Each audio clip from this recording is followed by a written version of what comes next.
اسرائیل نے ایران پر اگر atom bomb سے حملہ کیا تو پاکستان اپنا ایٹم بم اسرائیل پر گرا دے گا۔ اس خبر نے پوری دنیا میں ہنگامہ برپا کر دیا ہے۔ ایک نئی بحث شروع ہو گئی ہے۔ کچھ دیشوں میں یہ تجزیہ بھی کیا جا رہا ہے کہ ایران اور اسرائیل کی لڑائی میں پاکستان کیوں کود گیا ہے۔ ادھر پاکستان کی طرف سے کہا جا رہا ہے کہ ایران اور پاکستان کا رشتہ کافی پرانا ہے۔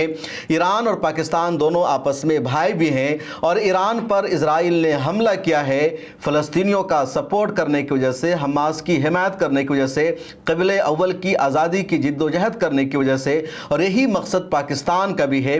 پاکستان بھی فلسطین کی آزادی چاہتا ہے، قبل اول کی آزادی چاہتا ہے، اور اگر ایران پر اس کاز کی وجہ سے حملہ ہوگا تو یقینی طور پر پاکستان بھی ایران کا ساتھ دے گا، اور اسرائیل مشترکہ دشمن ہے، ایران کا بھی پاکستان کا بھی۔ لیکن ایٹم بم سے حملہ کرنے کی خبر ڈائریکٹ پاکستان سے نہیں آئی ہے بلکہ ایران کی طرف سے یہ خبر سامنے آئی ہے۔ ایران کی آرمی کے ایک سینئر افسر محسن رضائی نے ایک ٹی وی چینل کو انٹرویو دیتے ہوئے کہا کہ پاکستان نے ایران کو اس بات کی یقین دہانی کرائی ہے کہ اگر ایران پر اسرائیل ایٹم بم گراتا ہے تو پاکستان پیچھے نہیں ہٹے گا بلکہ پاکستان اسرائیل پر ایٹم بم گرا دے گا۔ پاکستان کی طرف سے اس خبر کو کنفرم کیا جانا ابھی باقی ہے۔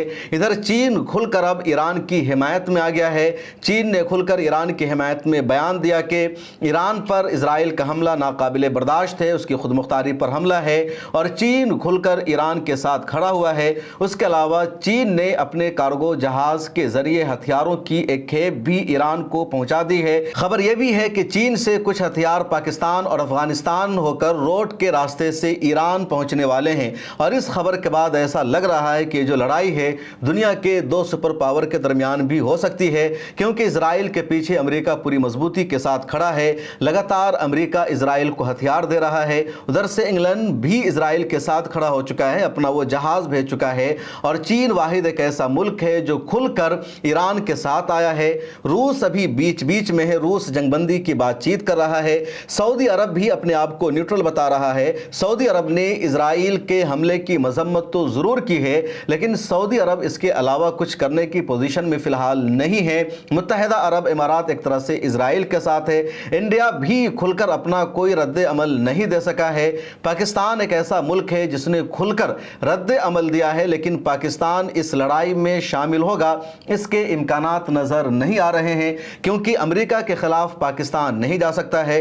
ادھر ترکی کھل کر اسرائیل کے حملے کی مذمت کر رہا ہے، لیکن اس لڑائی میں ترکی کسی طرح کا سپورٹ ایران کو دے گا اس کے امکانات بھی نظر نہیں آ رہے ہیں۔ آئیے ذرا اس ویڈیو میں تفصیل سے جانتے ہیں کہ ایران اور اسرائیل کے درمیان جو لڑائی چل رہی ہے، 3 دن سے زیادہ بلکہ کہہ لیجئے 4 دن اس لڑائی کو ہو چکے ہیں، اور پچھلے 4 دنوں میں دنیا کے بڑے بڑے دیشوں کا رد عمل کیا سامنے آیا ہے، مسلم ملکوں کا ریئیکشن کیا سامنے آیا ہے، اور مسلم ملک ایران کے ساتھ کتنے کھڑے ہیں، وہ کتنا سپورٹ کر رہے ہیں۔ تو سب سے پہلے امریکہ کی بات کر لیتے ہیں۔ امریکہ کے صدر جو ڈونالڈ ٹرمپ ہے، ان کا بیان ہر لمحے بدلتا جا رہا ہے۔ جب اسرائیل نے ایران پر حملہ کیا تھا تو امریکی صدر نے کہا تھا ان کا اس حملے سے کچھ بھی تعلق نہیں ہے۔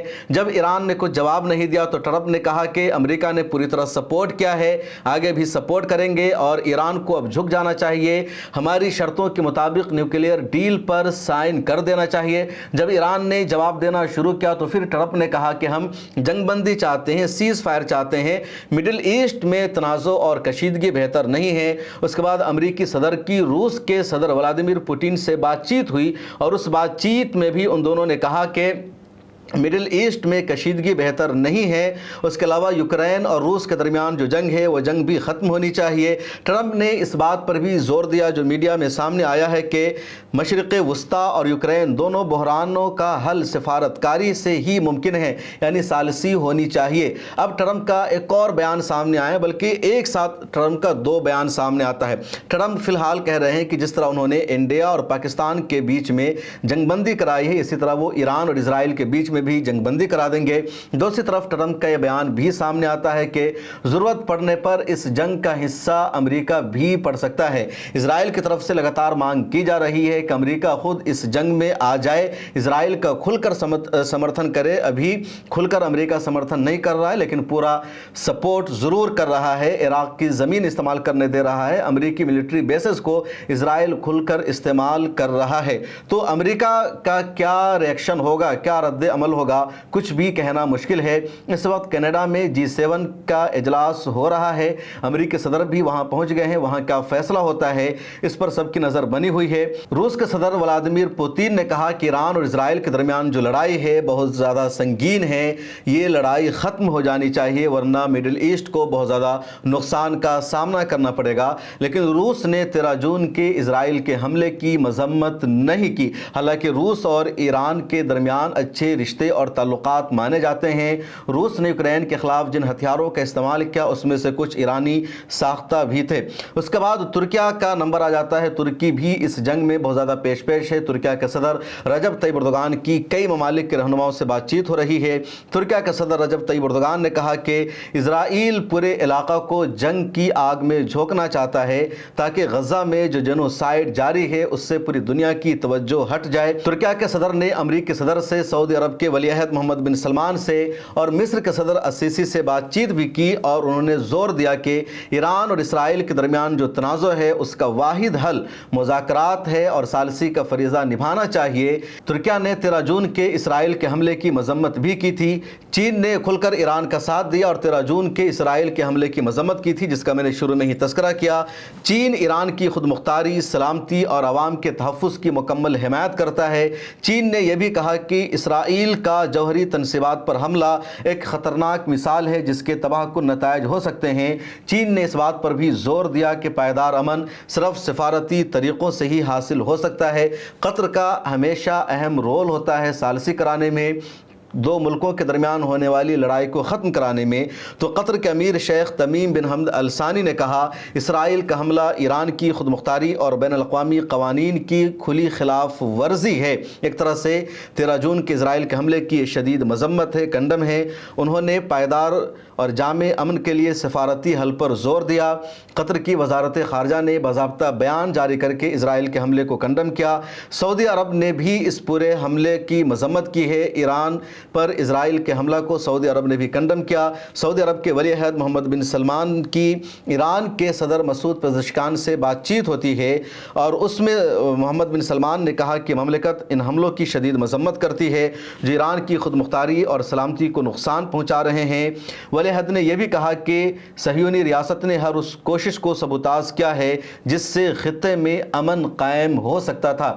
تو یہ سعودی عرب کا بہت سخت اسٹیٹمنٹ ہے۔ سعودی عرب کی فورن منسٹری نے 13 جون کے حملے کے بعد فوراً پریس ریلیز جاری کر کے بھی اسرائیل کے حملے کو کنڈم کیا تھا۔ اس کے علاوہ سعودی عرب کے بادشاہ خادم الحرمین شریفین شاہ سلمان نے ایک بڑا اعلان یہ کیا تھا کہ ایران کے جو حاجی سعودی عرب میں موجود ہیں، جب تک ایران میں جنگ بند نہیں ہو جاتی ہے اس وقت تک ایران کے تمام حاجی ان کے مہمان رہیں گے اور ان کی پوری خاطر تواضع کی جائے گی۔ اس کے علاوہ سعودی عرب نے اس بات کی بھی یقین دہانی کرائی کہ ایران پر حملے کے لیے اسرائیل کو سعودی عرب اپنے ایئر اسپیس کو استعمال کرنے کی اجازت نہیں دے گا۔ اس کے علاوہ سعودی عرب نے کئی مرتبہ ایران کو اس بات کی بھی یقین دہانی کرائی ہے کہ سعودی عرب اپنی سرزمین پر موجود امریکی فوجی اڈہ کو ایران پر حملہ کرنے کی اجازت نہیں دے گا۔ انگلینڈ اس پوری لڑائی میں پوری طرح اسرائیل کے ساتھ کھڑا ہے اور انگلینڈ کے وزیر اعظم کیئر اسٹارمر نے پچھلے دنوں اعلان کیا کہ انگلینڈ خطے میں اپنے جنگی طیارے بھیج رہا ہے، اس کو تعینات کر دیا ہے۔ اس کے علاوہ انگلینڈ کے فورن منسٹر کا بھی بیان سامنے آیا تھا جس میں کہا گیا تھا کہ ہم اسرائیل میں جانی نقصان سے بہت فکر مند ہے، فوری کشیدگی کم کرنے کی ضرورت ہے۔ انہوں نے ایرانی وزیر خارجہ سے رابطہ کر کے بھی تحمل کرنے کی اپیل کی تھی۔ تو دیکھیے انگلینڈ نے اسرائیل کو سپورٹ کیا، ایران کے میزائل کو روکنے کے لیے اپنا جنگی جہاز اور بحری بیڑا بھیج دیا۔ اسرائیل میں جانوں کو نقصان ہوا تو اس کا افسوس ہوا، لیکن اسرائیل کے حملے میں 200 سے زیادہ ایران میں عوام مر چکی ہے، اس پر انگلینڈ نے کوئی بھی اسٹیٹمنٹ جاری نہیں کیا۔ اس کے بعد جرمنی، جو یورپ کا اہم ملک مانا جاتا ہے، وہی جرمنی جہاں 60 لاکھ سے زیادہ یہودیوں کا جنوسائیڈ اور قتل عام ہوا تھا، وہ جرمنی مکمل طور پر اسرائیل کو سپورٹ کرتا ہے۔ اس حملے کو اسرائیل کا دفاع قرار دیا جاتا ہے۔ جرمنی کے وزیر خارجہ یوان ویٹفل کا بیان ہے جس میں انہوں نے کہا کہ ایران کا جوہری پروگرام نہ صرف اسرائیل بلکہ سعودی عرب اور پورے خطے کے لیے خطرہ بن چکا ہے۔ ہم جوہری پھیلاؤ کو روکنے اور کشیدگی کو کم کرنے کے لیے پرعزم ہیں۔ یعنی انہوں نے ایران پر اسرائیل کے حملے کو سپورٹ کیا، کیونکہ اس کا ماننا یہ ہے جرمنی کا کہ وہ اسرائیل کے دفاع کے لیے ہے۔ فرانس نے بھی اپنا اسٹیٹمنٹ جاری کیا اور فرانس نے کہا کہ کشیدگی ختم ہونی چاہیے، دونوں ملکوں کا ایک دوسرے پر حملہ صحیح نہیں ہے۔ فرانس کے صدر میکرون نے ایران کے صدر سے بات چیت بھی کی اور کہا آپ فوری طور پر مذاکرات کی میز پر واپس آئے، یعنی ایٹمی پاور کے لیے، ایٹمی توانائی کے لیے امریکہ کے ساتھ ایران کی جو بات چیت چل رہی تھی، تو فرانس نے کہا دوبارہ اس کو شروع کیا جائے اور کشیدگی ختم کرنے کا، جنگ ختم کرنے کا یہی واحد راستہ ہے۔ فرانس نے یہ بھی کہا کہ فرانس کا جو عملہ ہے، فرانس کا جو اسٹاف ہے، اس کو نشانہ نہ بنایا جائے اور ایران کا جو ایٹمی توانائی کا مسئلہ ہے وہ بات چیت کے ذریعے ہی حل ہو سکتا ہے۔ اس کے علاوہ ایران اور اسرائیل کے درمیان جاری لڑائی پر ویٹیکن سٹی کا بھی بیان سامنے آتا ہے۔ پوپ لیو نے ایک بیان جاری کر کے کہا کہ ایران اور اسرائیل کی جو صورتحال ہے انتہائی تشویشناک ہو چکی ہے، میں ذمہ داری اور عقل کے ساتھ فیصلہ کرنے کی اپیل کرتا ہوں۔